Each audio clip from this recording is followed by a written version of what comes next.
नमस्कार। साड़ी के साथ गमछा, ये मेरा राजनीतिक पदार्पण है वस्त्रों के माध्यम से, इंस्टाग्राम के माध्यम से।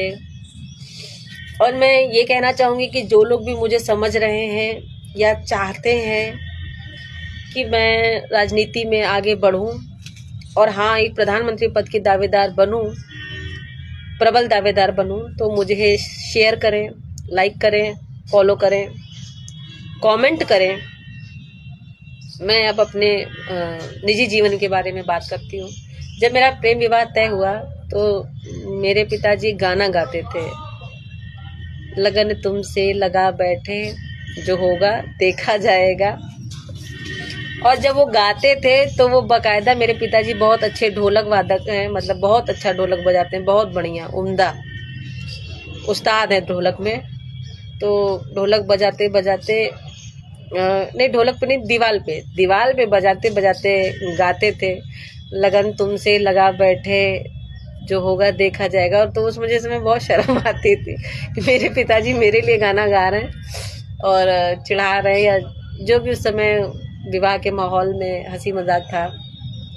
उसके पहले विवाह के, जब यहाँ बसंत पंचमी के दिन हमारा छकैया का उत्सव हुआ, मेरे मायके से लोग बनारस आए यहाँ पर। इनके घर में इनके पिताजी न होने के कारण, कोई बड़ा भाई छोटा भाई ना होने के कारण, अकेले होने के कारण, पंडित जी और एक दो लोग अगल बगल के जो अड़ोसी पड़ोसी वरिष्ठ जन में आए,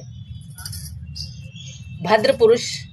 और मेरे दादा, मेरे पिताजी ने वो कुछ रस्मों रिवाज के साथ छकैया किया, फल वगैरह, फलदान जिसको कहते हैं, फल वगैरह के साथ। तो विवाह की तारीख तय हुई बसंत पंचमी के दिन से 27 जून हमारा विवाह का तिथि था। और इतना गर्मी, सब कुछ। मेरी माता जी कह रही थी कि, कभी कहा उन्होंने, मुझे याद नहीं, लेकिन जो कहा वो याद है कि इस कलयुग में, और अब मेरे खानदान में किसी लड़की ने प्रेम विवाह किया नहीं था आज तक।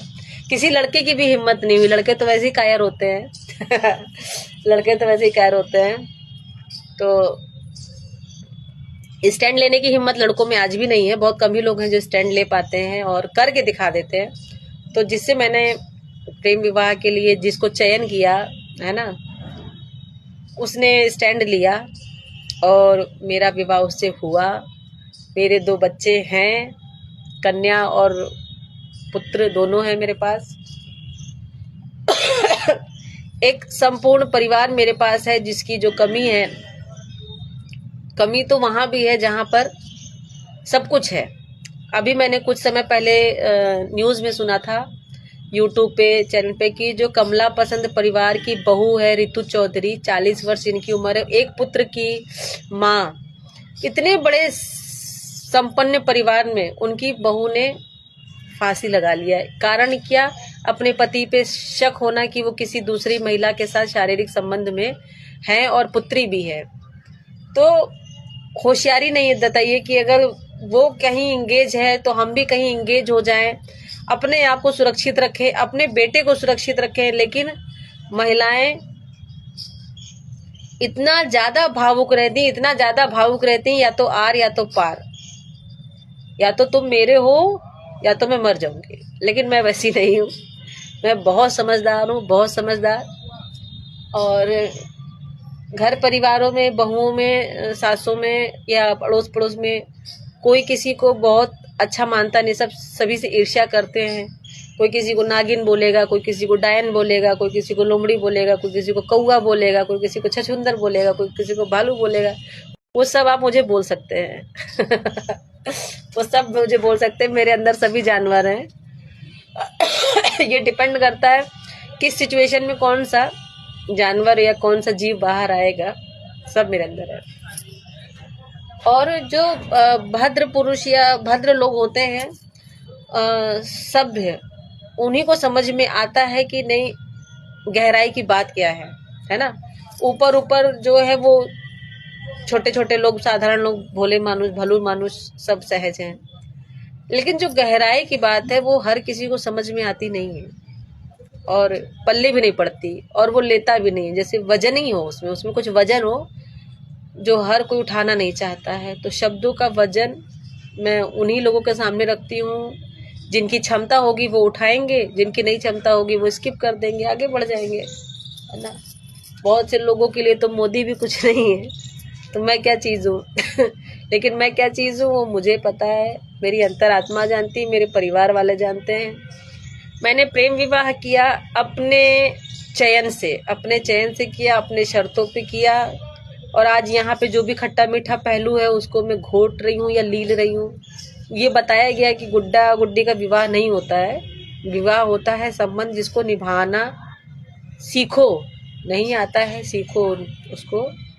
साम दाम दंड भेद चुपचाप कैसे भी उसको कैसे झेलना है तुम समझो अपना, वो मैं समझ रही हूँ। सुन के अनसुन करके, नज़रअंदाज करके या नज़रों में ला के, कभी मैं भारी पड़ती हूँ, कभी वो भारी पड़ती हैं।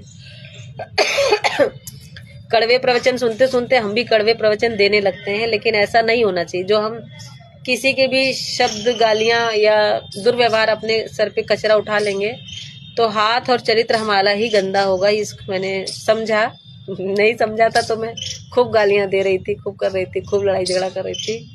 फिर जब मैंने समझा तो मैंने छोड़ा, और मैं बहुत सरल सहज भाव से, संवैधानिक रूप से, कानूनी रूप से कुरीतियों को दूर करना चाहती हूँ, समाज में बदलाव लाना चाहती हूँ। हर उस वो जो शरीर जो चुप है, जो लाचार है, जो बेबस है, जो चाहता है लेकिन कर नहीं, उसकी आवाज़ बनना चाहती हूँ। मैं बहुत समझदार बनना चाहती हूँ।